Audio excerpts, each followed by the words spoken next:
আল্লাহ তাআলা আমাদেরকে হেফাজত করে।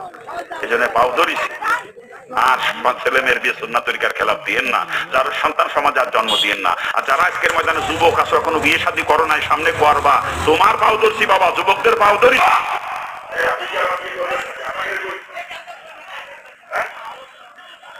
আমি যুবকদেরকে বলছি যারা বিয়ে করো নাই সামনে করবা, তুমি অঙ্গীকার করো আমি সুজায় করতে বড় ব্যাংকে টাকা জমা রেখে রেখে ব্যাংকের থেকে সুদ খাই, ঠিক কিনা?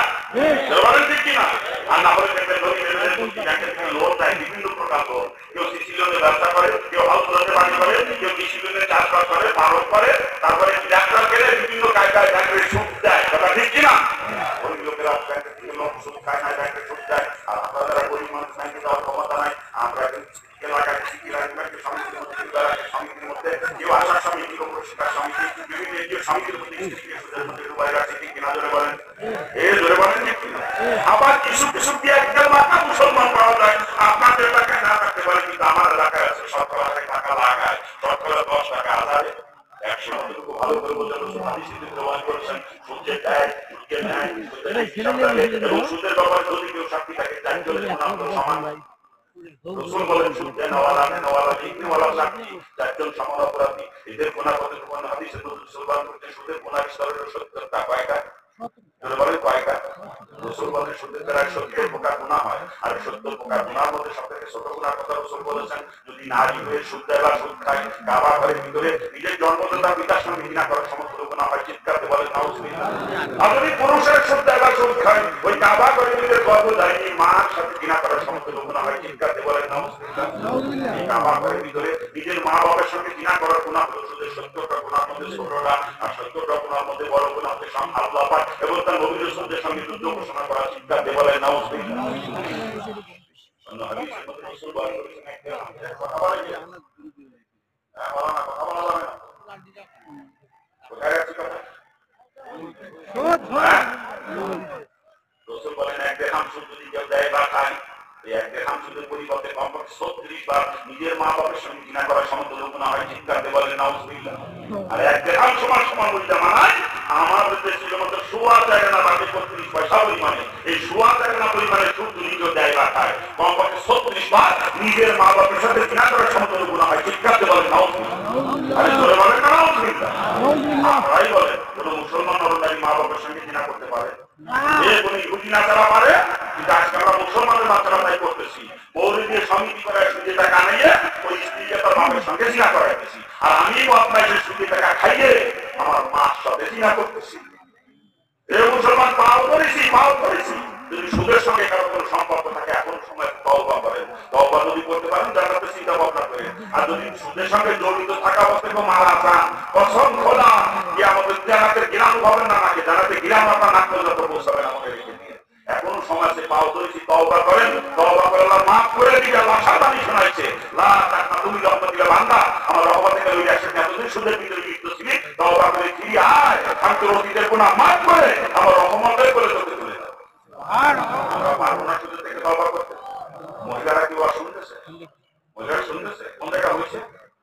আমার মা বলতে পাও করেছি, মাগো ও মা আমার পরে রাগ করে না, আপনি এখনো সমিতি করেন, মারে সমিতি করে সুদের টাকা আপনার বাপের সাথে জিনা করতেছেন, মাগো আপনার পাও ধরেছি, আপনি বাপের সাথে জিনা করেন না, সমিতি আর করেন না, সমিতি করা বাদ দেন।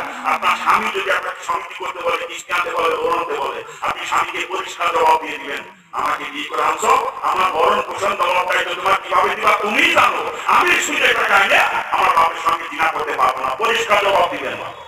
আসলে দোষ কিন্তু মহিলাদের না, দোষ দিয়ে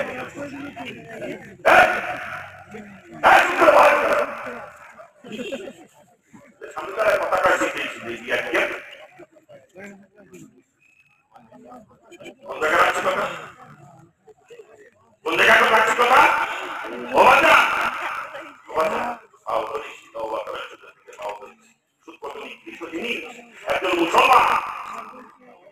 একজন মুসলমান কোন কারণে এমন এক জায়গায় পৌঁছে গেছে যেখানে খানা পিনার কোন রকম কোন ব্যবস্থা নাই, ও নিশ্চিত হয়ে গেছে আমি না খেয়ে মারা যাবো, নিশ্চিত হয়ে গেছে।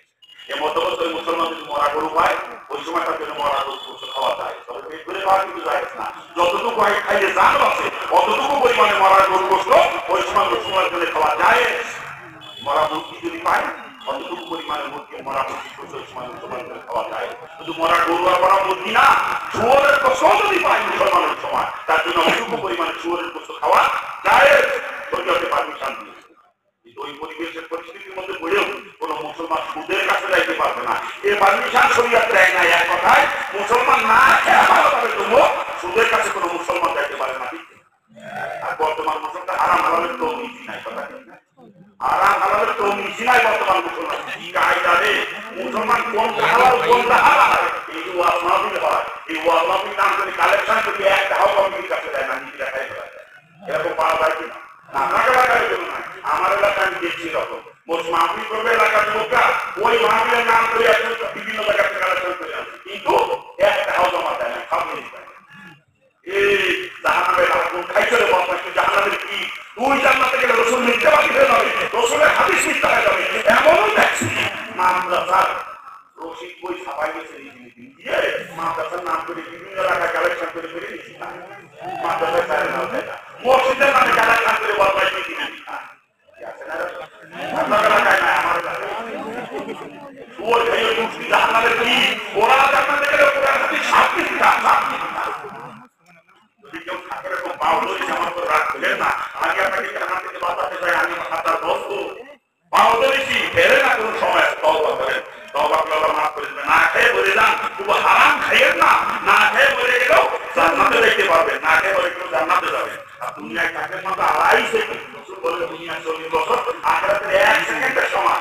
আপনি 100 বছর মাত্র 2.5 সেকেন্ড থাকবেন। এই 2.5 সেকেন্ডের সুখ শান্তিতে থাকার জন্য ভালো মন্দ খাওয়ার জন্য পায়খানা খাইন না, কুয়োর খাইন না, বাউদরি চিরকাল জাহান্নামী হয়ে যাবে, চিরকাল জাহান্নামী।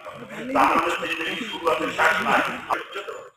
আমি ডাক্তার, আপনারা বলছি আপনাদের রোগগুলো ট্রিটমেন্ট না করলে আমি আবার ধরা খাই যাবো কি আমার। আসলে আমি একা ডাক্তার না, বক্তারা সব ডাক্তার, শ্রোতারা হচ্ছে বক্তাদের উচিত শ্রোতাদের ভক্তি সেইগুলো ধরে ধরে ট্রিটমেন্ট করা। কিন্তু আমরা বলায় আমরা ফুট দেশে এসে ফুট সার দিয়ে ঘটনা দিয়ে পকেট করে টাকা নিয়ে চলে যায়, কিন্তু মুসলমান এই সমস্ত কারণে জাহান্নামে যাবে, তা মুসলমানের মধ্যে খাইতে যায়, কথা ঠিক না? মুসলমানের গা হচ্ছে ননদের জামার সঙ্গে সাদা বউ দেখা দেওয়া হারাম, উস্তাদের সঙ্গে পর্দা মানে না, পর্দা শরীয়তের সাথে কিন্তু মনোত্তর করে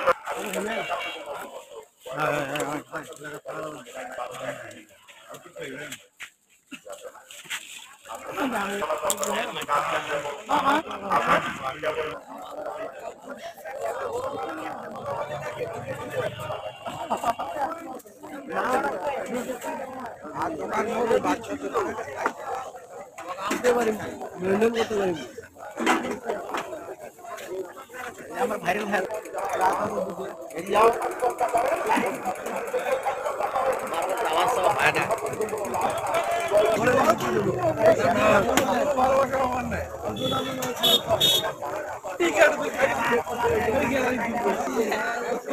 মাথাটা বসে মাথাটা তারপর এই নড়া নদী ধন্যবাদ।